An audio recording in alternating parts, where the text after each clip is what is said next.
Гамшигаас орчин сэргийлэхэд төрөө хувийн биш болон салбар дундын хамтын ажиллагаа иргэдийн оролцоог хангах бодлогын зөвлөмж гаргах чиг үүрэгтэйгээр байгуулсан гамшиг эрсдлийг бууруулах үндэсний зөвлөлийн 2025 оны ээлжид хуралдаан төрийн ордонд боллоо. Хуралдаанд Монгол Улсын ерөнхий сайд, шадар сайд, онцгой байдлын ерхий газрын дарга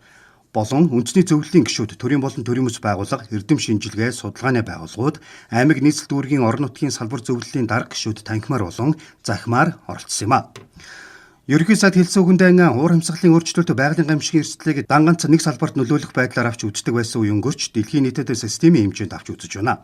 Жишээ нь аливаа гамшигын эрсдлийг улс орны эдийн засаг, нийгэм, хаж үйлдвэрлэх худалдаа, байгаль орчин, хүн амын эрүүл мэнд, соёл боловсрол, амжиргаа зэрэг бүхэл салбарт нөлөөлөх байдлаар нь авч үзэж, учирч болзошгүй эрсдлийг бууруулах арга хэмжээг эртнээс төлөвлөж хэрэгжүүлдэг болж байна гэдгийг тодтогсоо. Хуралдаанаараа гамшиг эрсдлийг бууруулах үндэсний болон орон нутгийн зөвлөлөөс 2025 онд авч хэрэгжүүлсэн үйл ажиллагааны тайлан, гамшиг эрсдлийг бууруулах Синдан хүрээ 2015-аас 2030 хөтөлбөрийг 2025-аас 2030 онд Монгол улсад хэрэгжүүлэх төлөвлөгөөний төсөл, нийслэл дүүргийн гамшиг эрсдлийг бууруулах зөвлөлийн үйл ажиллагааны ололт тулгамдж байгаа сорилт сэдвээр мэдээлэл танилцуулж, үндсэн 7 асуудлыг хилцэн шийдвэрлэж, гамшиг эрсдлийг бууруулах чиглэлээр 2026-аас 2027 онд хэрэгжүүлэх зөвлөмжийг гаргах юм а.